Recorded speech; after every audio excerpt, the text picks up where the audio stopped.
Hey guys, Mike again. Today I want to talk about a new update Toontrack just released for the Superior Drummer. The update is called 3.1, and I highly recommend to go to Toontrack website and check all the issues they fixed, all the enhancements they added in all the improvements. This update pretty much touches every single feature within Superior Drummer, whether it's the drum tabs, the groove section, the mixer section. But today, of course, I want to focus on some things they changed regarding using Superior Drummer with eDrums. And this video is some sort of prequel to the two videos I already did covering that topic. First of all, the video about how to set up a perfect triggering hi-hat within Superior Drummer 3. And the second one which was what some call sort of overall overview with the new idiom features Superior Drummer 3 added. So the first thing, and let's dive into the settings here.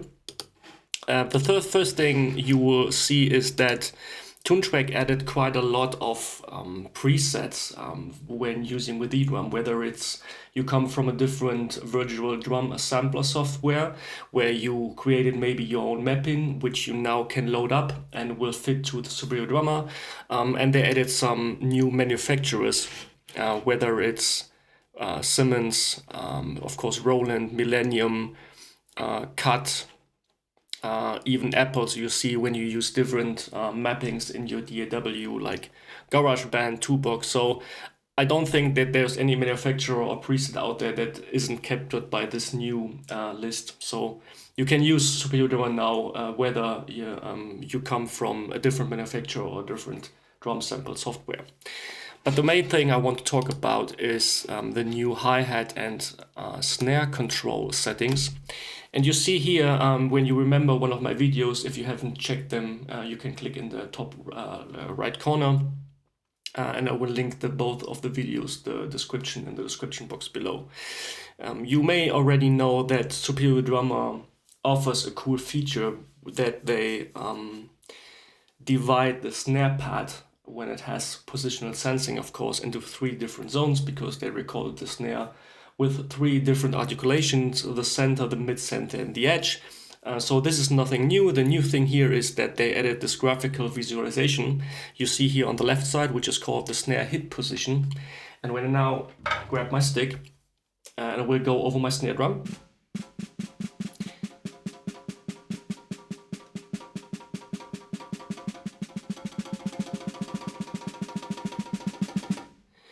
so you will see exactly where your snare pad is hit at that particular moment, a feature that you, up to date, you just saw within your model where you have this positional sensing scale within your model.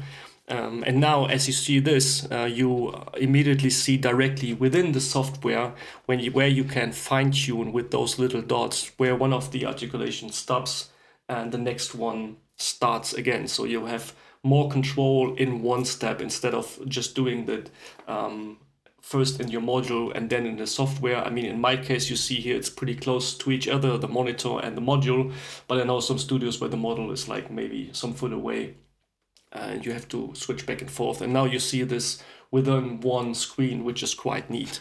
And the same for the hi-hat pedal control. When you remember the video how I showed the setup of the hi-hat, I talked about in the first step that you need to calibrate the hi-hat within your module to make it trigger smoothly and to make the hi-hat send the right MIDI information to the software. You can do this now within Superior Drummer 2. You see here, you can start the calibration. And then Superior Drummer saying you see down in the bottom here listening for hi-hat pedal movements, and you have a 3-step approach. You have to close the hi-hat fully and then to open it again. So I will press down my foot right here and you see again on the left side there's a pedal openness scale, and then now I open it completely and going back again. And then you can save it, and then Superior Drummer saves. I mean, nothing changed here on my side because of course I already did this, but now the same for the snare. You see on this graphical scale on the left side where the different articulation stops and where the next one ends. So we can then fine tune again between the different articulations You can play at the same time with one hand and with the other hand maybe adjusting the little dots, so we have a really smooth transition between the tight articulation and the open 6 articulation in this case. So really cool updates to Toontrack. Minor things, but I think that it will even improve the experience that you have when using eDrums together with Superior Drummer to make it more authentic and to make it more playable overall. Minor things, but again, it shows that Toontrack's really listening to the customers. Great improvements, Toontrack, thanks for that. If you have any questions regarding this topic, triggering drum software in general, just leave a comment below. I will try to answer everything. Thanks for watching, guys. See you next time. Bye-bye.